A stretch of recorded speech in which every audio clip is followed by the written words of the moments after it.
In the summer of 1590, a ship anchored off the coast of North Carolina. A man named John White stepped ashore after 3 long years at sea.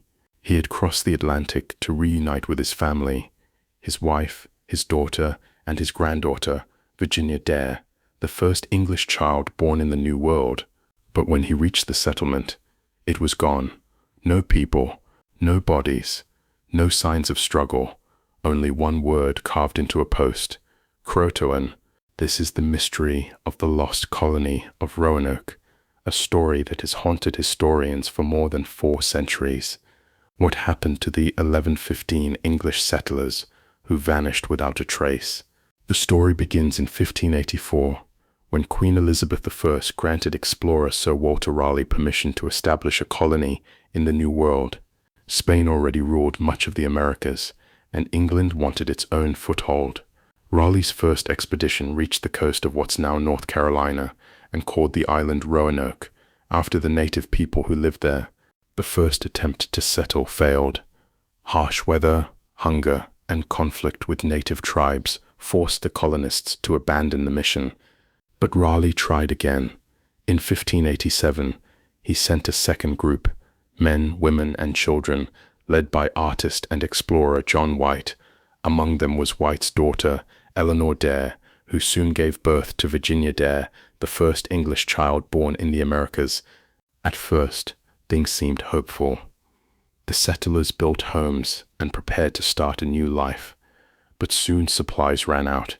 Relations with local tribes grew tense, and the colony faced isolation. Desperate, they begged John White to sail back to England for help. He agreed, promising to return quickly. But when he reached England, war had broken out with Spain, and every ship was needed to defend against the Spanish Armada. It would be 3 long years before White could return. When he finally arrived at Roanoke in 1590, the island was silent. The fort was empty, overgrown with vines. There were no signs of a fight, no graves, no remains. Only one clue remained: the word Croatoan carved into a wooden post. White took it as a sign that the colonists had moved to Croatoan Island, home of a friendly native tribe. But before he could search, a violent storm forced his ship back to sea. He never found them. He never saw his family again. So what really happened to the lost colony of Roanoke? The most popular theory is assimilation. Some historians believe the settlers joined nearby tribes, especially the Croatoan. Archaeologists have found European tools and pottery mixed with native artifacts on Hatteras Island. Oral histories and even DNA research suggest that some descendants of these tribes may have English ancestry. Another theory points to the Spanish.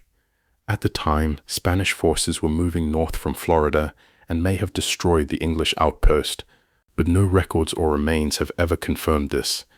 A third theory suggests the settlers tried to move inland in search of food and safety. Artifacts discovered along rivers and forest sites hint that they may have traveled deeper into the continent.